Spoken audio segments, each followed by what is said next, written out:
These crooked-ass cops ain't do that shit on their own. Somebody out here paid them for that work. If this police shit is real, that call on fame came from the street. What's going on with this cash you keep taking out the business? You can't ever control the money coming in. You can only control what's going out. I needed a way out, and butter was it for me.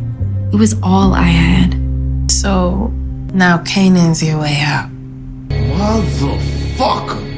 Kanan has been robbed, and if you notice, the lock wasn't broken. It was open with a key. And as we speak, I think Ocee is dead and Kanan will never find him. But Ocee isn't the only one involved here. And I'll tell you who else could be part of this robbery. Raquel, on the other hand, is paying these police for some reason that will blow your mind. What's up, power fans and YouTube? It's your boy Nino, and I'm back with another power video. In this video, I'll be talking about why Raquel was paying these cops, how Kanan got robbed, and how many people were involved. And of course, if you are new to my channel, you're welcome. Kindly hit the subscribe button, like, leave your thoughts in the comment section below. Now, let's start with why Raquel was paying these cops. First off, everything Kanan is thinking about his mother now makes sense, and I would have thought the same under the circumstances. Why? Because Raquel's actions over the period made people believe that every wrong move is something she's capable of doing. Sometimes your old deeds will follow you to the extent that even if you are innocent, there is 100% conviction that you are guilty or could be guilty. And that is what Raquel is facing currently. We see Unique blaming her for what Ronnie did to him simply because of how inconsistent Raquel has been with her words and actions. The writers therefore reference Hypos and Defcan in this situation as the reason Unique is 100% sure that Raquel was the one who plotted against him. Also, for the fact that she told Unique she was out of the game, and the moment she thought he was dead,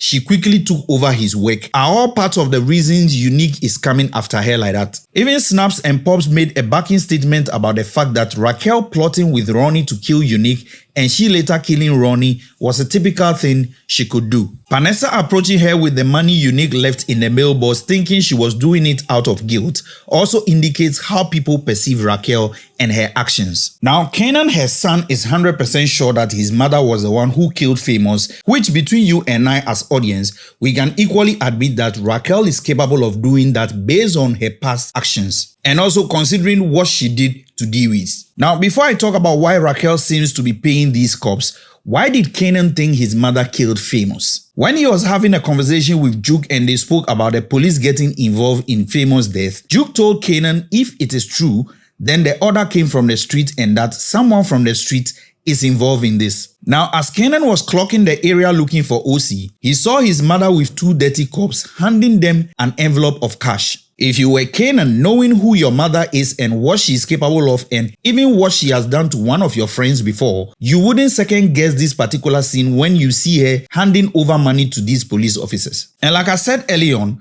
Raquel's past is catching up with her now, and for everyone to assume any bad thing is her, then trust me, Raquel might end up as the biggest tragedy in this season. Because Unique is after her, Stefano wants her gone, and her son believes she killed his best friend. Kwan has also dismissed her, and it's like Raquel is finding herself in Ghost's position now, whereby anyone can potentially come after her or take her out for obvious reasons. We all didn't expect Famous to die, but trust me, looking at what is going on around Raquel, she might be the major death in this season. Now, to why Raquel was giving money to these cops. I won't bore you with who these cops are because I believe we already know how they came into the scene.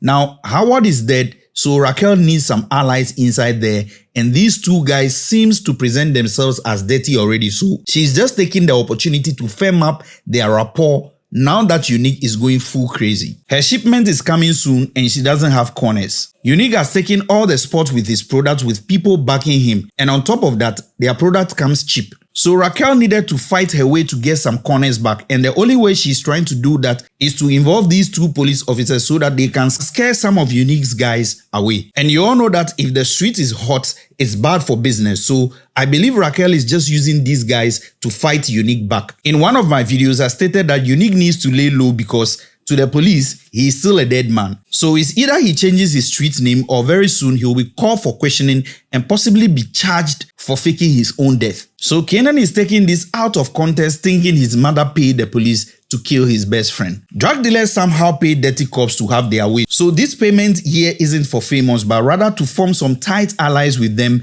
And I think she needs these guys now than ever because of the unique situation, else Raquel will not survive. Now, let's talk about Kanan's missing money.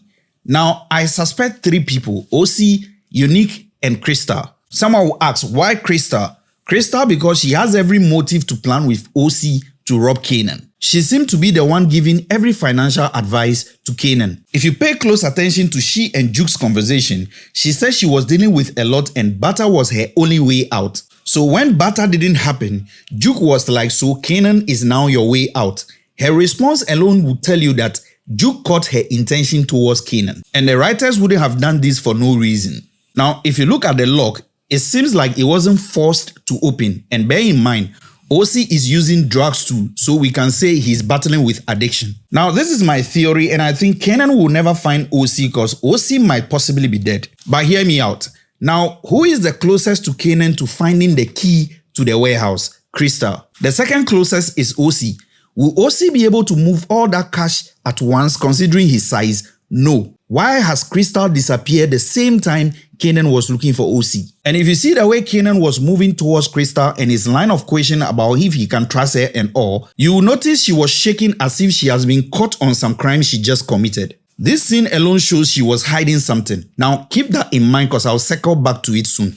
Unique barged on Ocee and we all expected him to kill him just as he was doing to others. But for some reason, they kept this scene away from us and their conversation. Next thing we see, Ocee is reporting to Unique. Ocee started suspecting Kanan about hiding money somewhere. He then followed him to see where he normally sent the cash. Now, this place is more like a rented warehouse where people keep their stuffs. So you can see that there are different doors and different locks. When Kanan is going to deposit cash, he always looks around to make sure no one is watching which of the doors he was going to open. They showed us how careful Kanan was when he's making his deposit, so there is no way, even if Ocee followed him to the place, he will know the exact locker to open.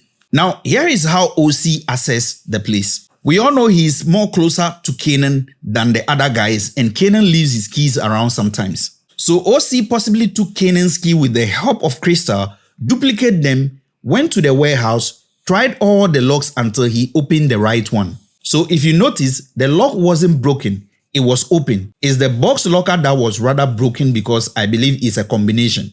That was why Kanan automatically knew that it was Ocee who did it, because he was the only one who could have access to his keys, but I'm very sure he got help from Crystal. Cause tell me how on earth will Ocee know which particular door to open or break without people noticing or hearing him? If he hadn't had the key, it means he was going to break every lock on every door to arrive at the right one, but if you notice, it was only Kanan's lock that was opened. Now the money, what happened to it? Ocee, I believe, sent the money to Unique, or possibly he and Unique came for it because there was no way Ocee could have carried all those cash at once considering his size. Or alternatively, he came there with Crystal to pick the money, they shared it, and Ocee possibly sent parts to Unique. Cause believe me, this seemed to be a three-way job.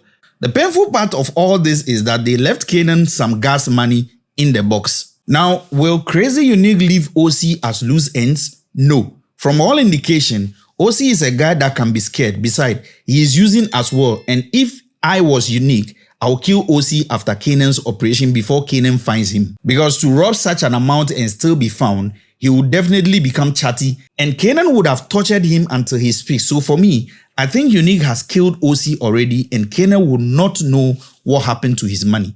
Next thing we'll hear is that they found Ocee's body somewhere. And because he never said anything about Unique to Kanan, there is no way Kanan would think towards Unique's direction. Now, if Jukebox finds out about this robbery, she'll possibly ask Kanan who knew he was hiding money. If the answer to this question is Crystal, Juke will surely know that she must be the one involved owing to their initial conversation. But let me know what you also think in the comment section below. Do you think Crystal is involved, or you think this is only Ocee's operation? Drop your thoughts and theories in the comment section below. Let's discuss. But I have a rhetorical question though. How does Raquel love dogs so much when she had Scrappy microwave Tony D's dog? Well, this alone shows that Raquel is so damaged beyond repairs. That's why every bad thing, people are quick to associate it to her. Anyway, drop your thoughts and theories in the comment section below. Let's discuss. If you like this video, don't forget to hit the subscribe button, like, and most importantly, leave your thoughts in the comment section below. Catch you in my next video. It's your boy Nino. Thanks for watching.